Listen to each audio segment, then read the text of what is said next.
Hello, I'm Claudia Fox, and I'm the host of Degrees of Success.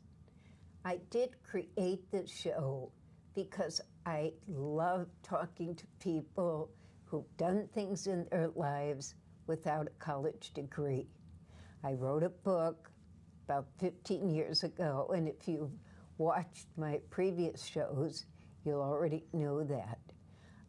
The reason I wrote it was really to interview people who were successful without a degree. And I was one of those. I've been in real estate for about 40 years now and been very successful.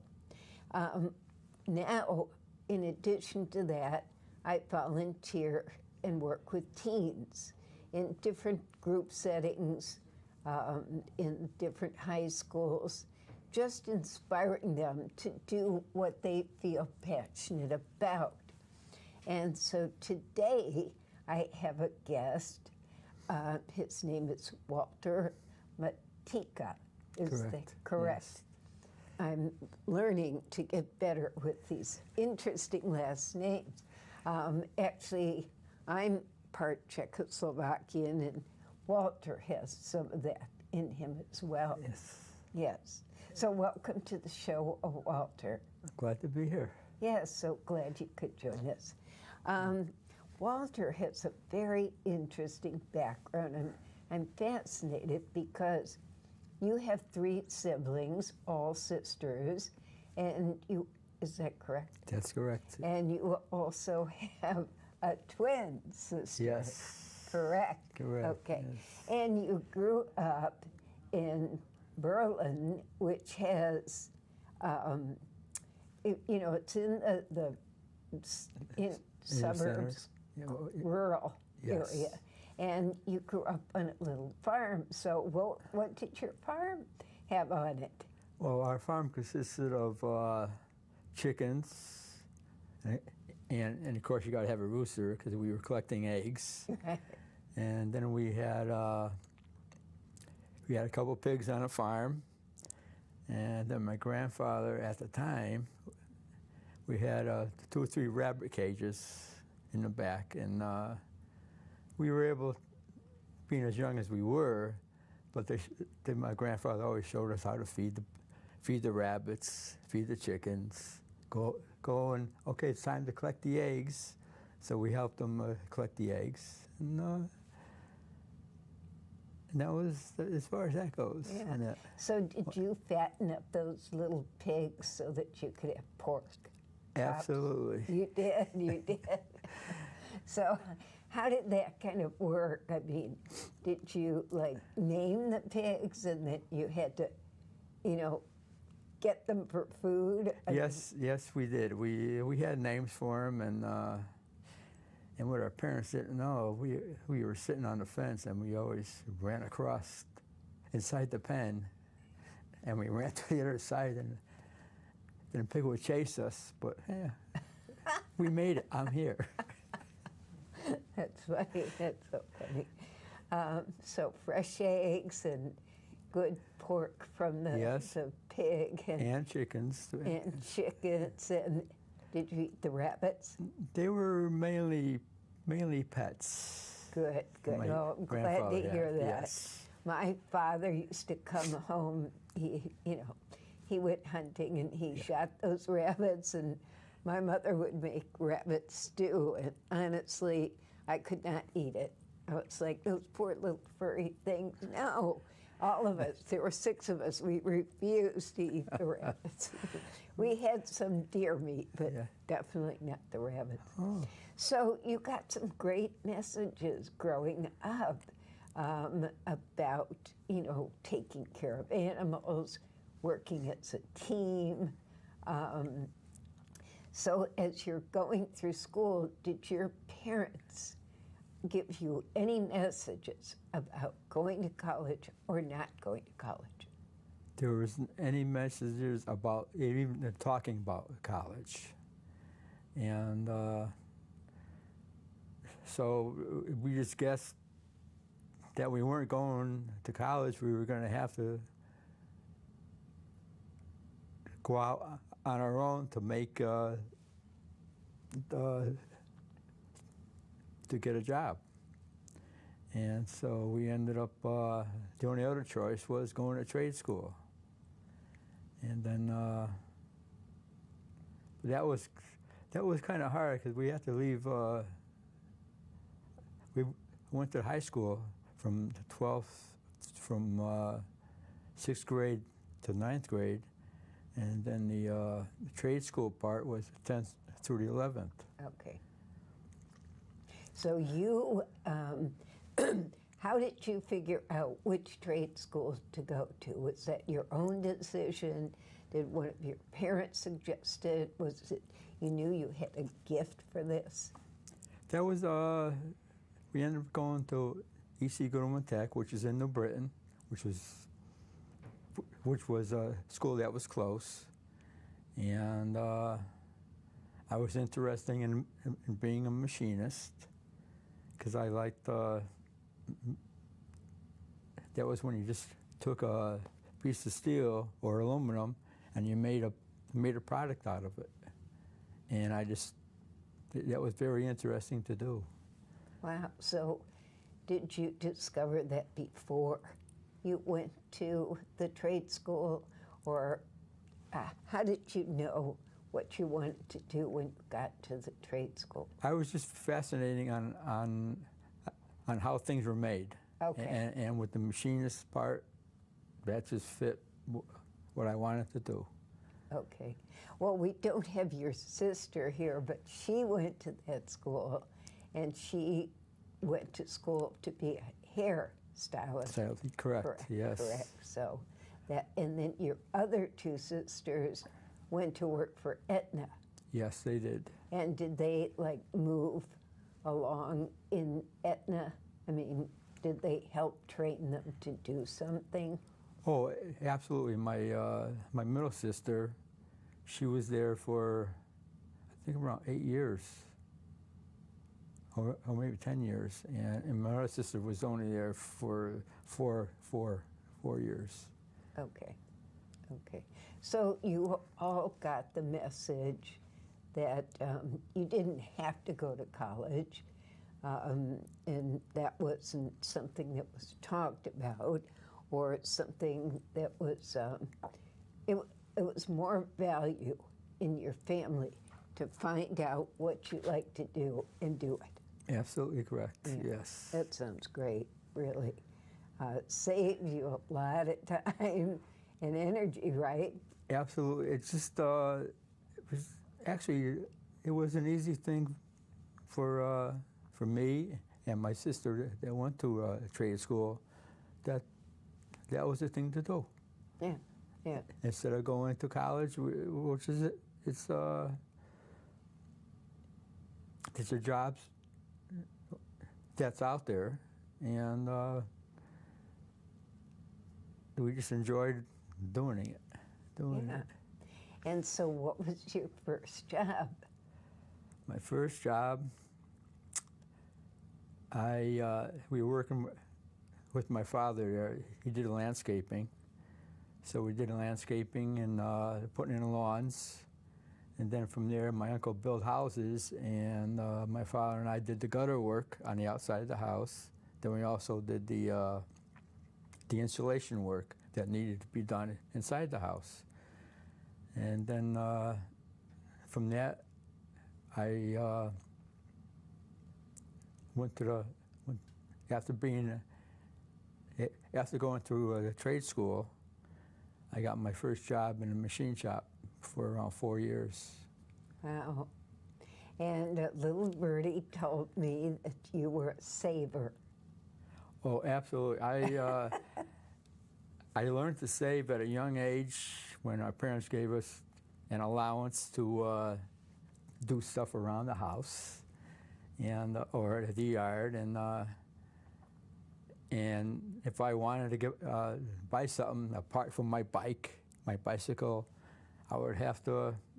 I got to make money, and I was able to save enough for what I wanted to buy, Wow. and it just turned out to be that was a good experience. That it made it very easy for me to save money for the stuff that I wanted to buy.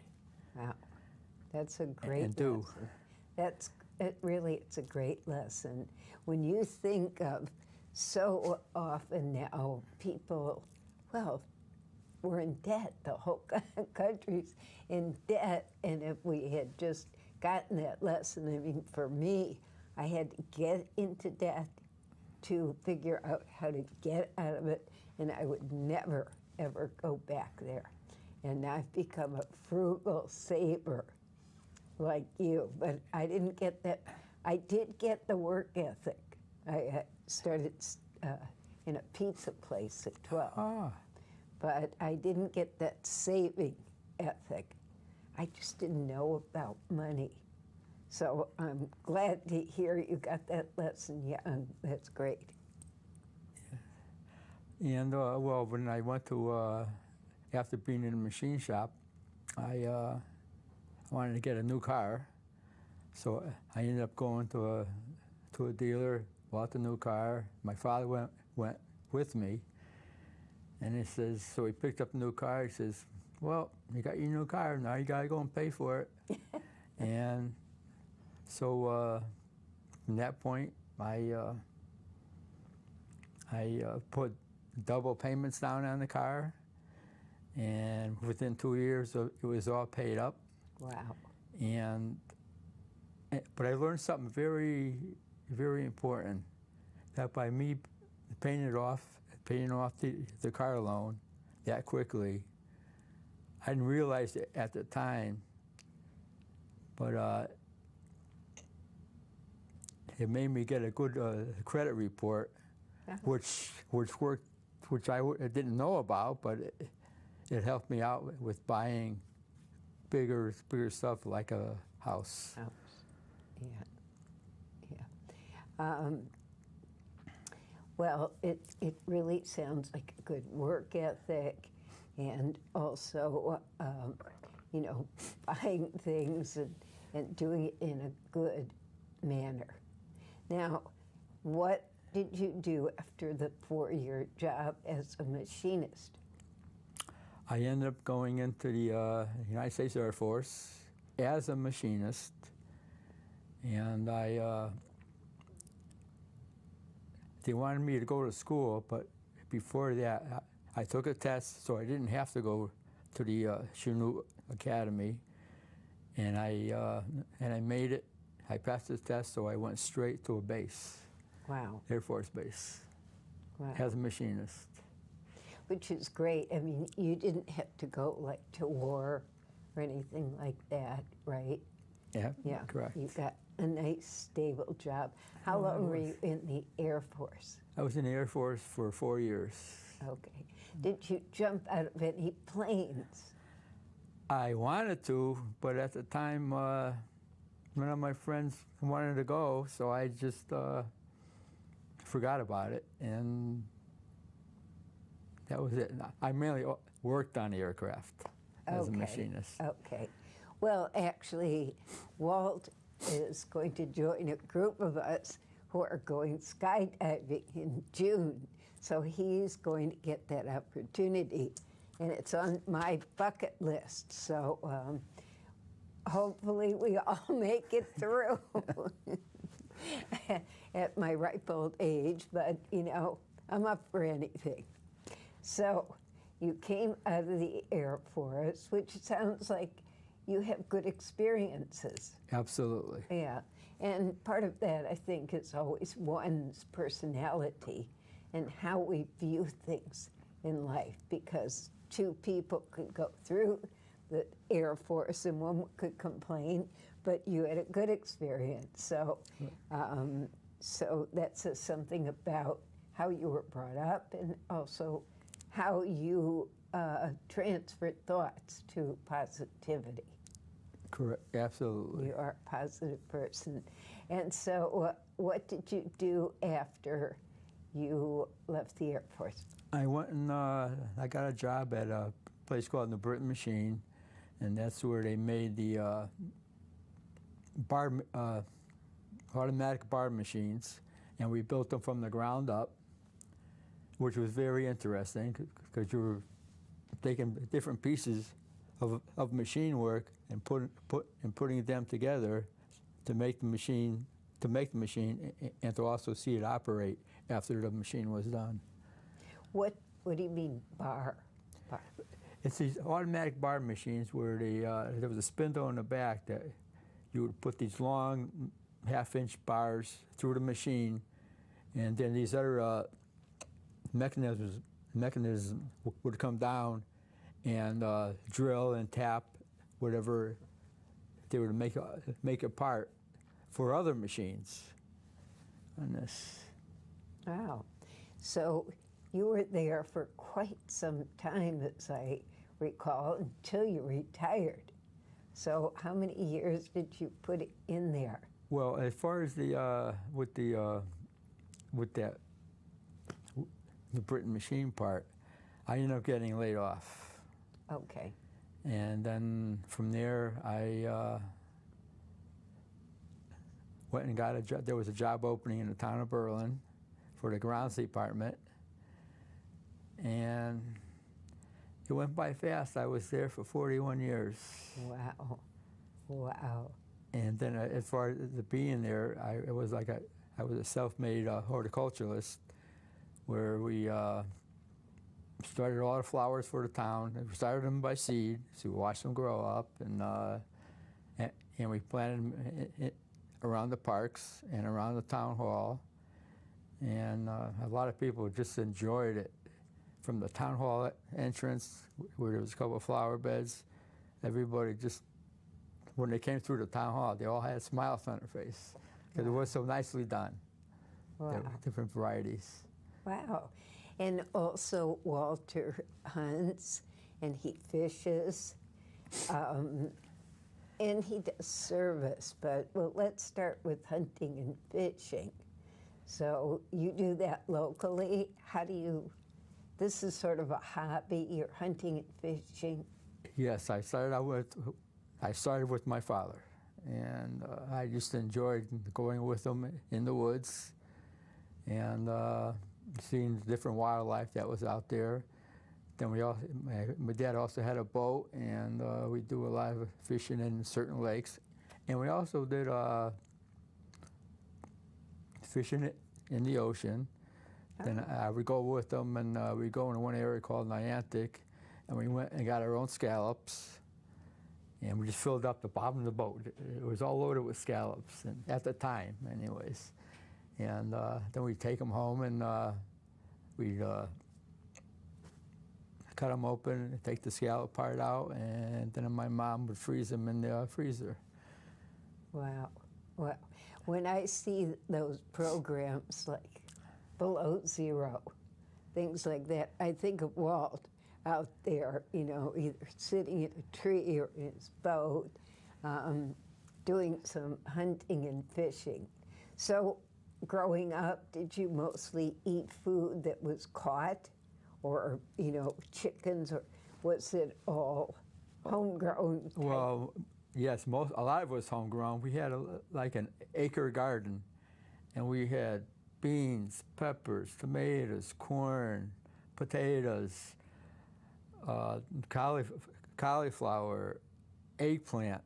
We had a big garden, but the best part about that was during the summertime, my parents let us put out a vegetable stand out in front. Oh. And then we always sold the corn as a baker's dozen, one or two extra. And so they let us keep the money. Well, we had to give my parents some money, but they, because we were out there in the front, and a lot of people would stop, and we sold it. And then my mom did a lot of canning with the corn. She made this really good, fantastic relish. Whoever her recipe was, she already knew it. And so we canned that. We canned peaches, pears, and yes, as far as the chicken goes, eggs and chickens. And then when we went fishing, we were always bringing home fish there, and I think my mom liked it. We were taking pictures right there in the house. The fish was wet there. But, she was like, get out of my kitchen. Uh-oh. But yes, as far as eating there was a lot of stuff from the wildlife and our garden. Well, it sounds idyllic. You know, what a great way to grow up. Absolutely. I don't know other way to grow up like that. It was just, it was fun, safe, and no regrets at all. Yeah. Now, you did say you were with the state, right? The town. The town, sorry. Yeah. The town. Yeah. So at some point, I mean, you told me you loved it there.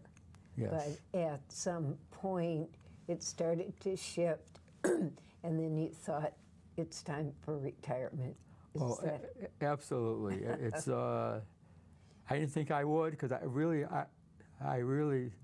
liked what I was doing, and but certain things happened, and I didn't have time to think. I just talked to. I went to the town hall and said, "Here's my 2 weeks," and that made it so easy for me to do that. I just did it, and it's been great. And you do things now like seminars. You said you went to a seminar yesterday, and what was so you keep educating. He keeps educating himself for himself. So this is a happy, well-adjusted person. So, like, what was the seminar about? The seminar, we went to the place called Session Woods, and it was all about the different wildlife that's in Connecticut, between turtles, hawks, bobcats, all the bird species, and fish, the different types of fish that were in there. So it was a very interesting point that I thought I knew a lot, but I found out that I got more educated by going there. Okay, great. And that. So when you look back, do you think there was any lesson that you learned by some failure in your life, or you don't quite see it that way? Well, the only thing that I wouldn't call it a failure, but it would be if you really wanted something, you have to go out and work for it. Yeah. So that's a good message for teens, is that you do have to go out and work for it. And it's not easy starting out, especially when you leave high school. Now the jobs are slimmer. It's a little more difficult to get a job. But I think with a positive attitude and a good work ethic and knowing that you have to work to get something, that you'll find a job. Absolutely. You just gotta do it. You just got to. You got to do it because nobody else is going to do it for you. Yeah. It's up to you, and but the results are going to be great. Yeah. Yes. Well, we can see that by the life that you lived. And now in Walt's spare time, what little there is, he also added dancing to that list. And he's quite the dancer. I met Walt on the dance floor. I mean, you just never know where you're going to meet interesting people. And so one of the things that I offer to you is get to know people and find out what they do and how they got there. And if you have a special gift or something you're good at, talk to people who do that and find out how they got to where they are. Mentoring, people will mentor. When I was in real estate, I had a young woman who came and she was my intern. And I actually had to leave the job for a month, and she took over. And my job was there when I got back. And she went on to have a great, productive career. So you just never know. The thing is, be open, talk to people, find out what their life is like, and see what you can learn from that, and see how you can use that as well. Now, first of all, thank you for sharing your strength, hope, and experience. You're welcome. And if you want to reach out to Walter, he does actually work with young people. Yes. Correct? Could you tell us a little bit about that? We have a couple things that we do with my friends from the Lions Club. It's called the VIP, and it's visual impaired persons, and the first and sufficient derby, and it's children from 6 to 15 years old that got some type of impairment with their vision, and we help them out fishing, and they just have such a good. It's just amazing that the smiles on their face, and even how they catch fish. But I don't know how they do it, but they do it, and it's just one feeling that is just. I got a lot of gratitude to be helping them, and then there's an adult one that we go out on the ocean with the adults, and same thing. They're all visually impaired there, and we take them on a boat there, and we just help them out because they're all catching fish and they're all happy, and Lions. There's a lot of food on a boat for them, the waters and cookies and sandwiches, and then after the derby, then we go to in a restaurant, and I forgot to mention with the children there, we all go up to the pavilion, and we have a big cookout there, hot dogs, hamburgers, and at that point we give out trophies. Every student.